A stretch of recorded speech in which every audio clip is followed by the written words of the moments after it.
রান্নাঘরে আমি যখন সব কিছু ভাজাভাজি নিয়ে ব্যস্ত, ঠিক তখনই আমাকে আমার জামাই কল দিয়ে বলল, তাড়াতাড়ি নিচে আসো। তারপরে গিয়ে দেখলাম, উফ, আমার পছন্দের জিনিস নিয়ে আসছে। এটাই তো ভালোবাসা, তাই না? তো চলো আজকে একটু রান্নাবান্না করা যাক। এই 2 দিন ধরে কাঁচা সবজি, সিদ্ধ সবজি খাইতে খাইতে আমি হরণ হয়ে গেছি গা। তো তাই ভাবলাম একটু ভালো মন্দ রান্না করা যাক, মানে সবজি টবজি আর কি। ওই কাঁচা সবজি খাইছি, সিদ্ধ সবজি খাইছি, এখন একটু মশলা দিয়ে সবজি রান্না করে খাবো, এটাই আর কি। তো এদিকে আমি আজকে কী কী রান্না করব দেখো। ছোট মাছ দিয়ে টমেটো রান্না করব, মাছ দিয়ে সবজি রান্না করব, তারপরে চিংড়ি মাছ দিয়ে করলা ভাজি করব।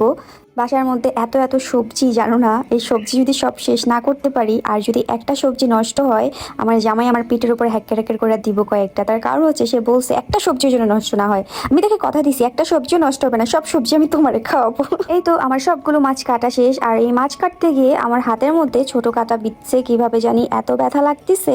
আর আমি এখন মাছগুলো ভালো করে ধুয়ে নিছি, একদম লবণ দিয়ে সুন্দর করে।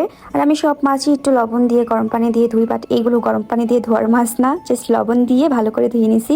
একটা মজার ব্যাপার হলো, রান্নাঘরে আসলে ভাই আমার নিজের হাত ধুইতে ধুইতে ধুইতে আমি পাগল হয়ে যাই। লবণের ডিব্বা ধরলেও হাত ধুইতে হয়, নিজের কাপড় ধরলেও হাত ধুইতে হয়, মানে খালি হাত ধোয়ার উপরেই থাকি সারাদিন। মানে কি আর বলবো, এই কাজটা কারা কারা করো অবশ্যই কমেন্ট করে জানাবা। মানে কিছু একটা ধরলেই আমার হাত ধুইতে হইব, এটা কেমন, মানে কি একটা অবস্থা বলো। এই হাত ধুইতে ধুইতেই রান্নাঘরে অর্ধেক টাইম জায়গা। তো যাক, এদিকে আমি মাছ ভাজি করতে বসাই দিলাম, আর পাশাপাশি এখন সবজিগুলো কেটে নেবো সুন্দর করে। এখন আমার একটা বড় অভ্যাস হয়ে গেছে, যে কোনো সবজি কাটলে আগে একটু খাইয়া দেখি। মানে খেতে খেতে সবজি কাটি, আবার সবজি কাটতে কাটতে সবজি খাই, এই একটা অভ্যাস হয়ে গেছে। তার পাশাপাশি আমি করলাও কিছু কিছু করে কেটে নিলাম, মানে জাস্ট এইভাবে আমি আস্তে আস্তে করে ভাজি করব। আর এখানে জাদু দিয়ে সবজিগুলো কেটে ফেললাম। তার পাশাপাশি আমার মাছগুলো প্রায় ভাজি হয়ে গেছে, আর একটু কড়কুড়া করব, যেন কাটা না লাগে, বুঝছি, মাছ অনেক কাটা। তো এই তো আমার মাছগুলো কি সুন্দর ভাজি হয়ে গেছে। এখন আমি করলাগুলো ভাজি করে ফেলবো। ভালোই লাগে ইদারিং রান্নাবান্না করতে, যদি বৃষ্টি বৃষ্টি ওয়েদার থাকে। আর যদি বৃষ্টি টিষ্টি না থাকে ভাই, যে পরিমাণে গরম রান্নাঘরে কি বলবো। এদিকে আমি পেঁয়াজ, টমেটো, কাঁচামরিচ সব কেটে ফেলেছি। এই যে ছোটো মাছ দিয়ে একটু ভাজা ভাজা করবো টমেটো দিয়ে।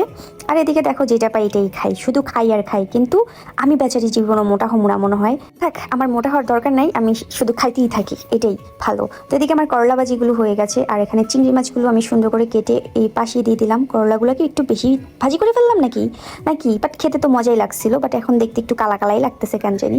এদিকে জাদু দিয়ে তরকারিটাও রান্না করে ফেললাম। তারপর হঠাৎ করে আমার জামাই কল দিয়ে বললো নিচে আসো। তারপরে গিয়া দেখলাম যে ওমা, আমার পছন্দের লিচু আর কালা পোটলায় জানি কি আনছে আমি জানি না। সে বললো যে রান্নাঘরের জিনিস রান্নাঘরে গিয়ে খুলবে। আমি বললাম ঠিক আছে। তো সে সুন্দর করে আমাকে এই জিনিসগুলো দিয়ে সে কাজে চলে গেছে। আর লিচু দেখা ভাই আমি খুশির ঠেলায় লাফাইতে লাফাইতে রান্নাঘরে আবার চলে আসছি সেই পোটলা নিয়ে। তো এই পোটলার মধ্যে কি আছে দেখতেছিলাম, ও চিংড়ি মাছ আছে এই পোটলার মধ্যে, আর একটা পোটলা আছে। তারপরে দেখলাম এটার ভিতরে কলিজা আছে।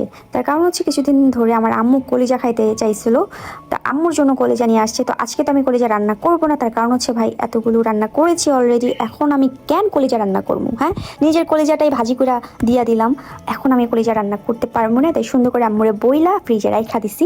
যাক, এখন তোমাদেরকে বলি, তোমরা কারা কারা ফুল ভিডিওটা দেখছো তারা কিন্তু অবশ্যই কমেন্ট করে জানাবা যে আপু আমি ফুল ভিডিওটা দেখছি। তোমাদের কমেন্টে অবশ্যই আমি রিপ্লাই দিব। আর ভিডিওটা কেমন লাগলো তাও কমেন্ট করে জানাও। আর সবাই ভালো থাকবে, আল্লাহ হাফিজ।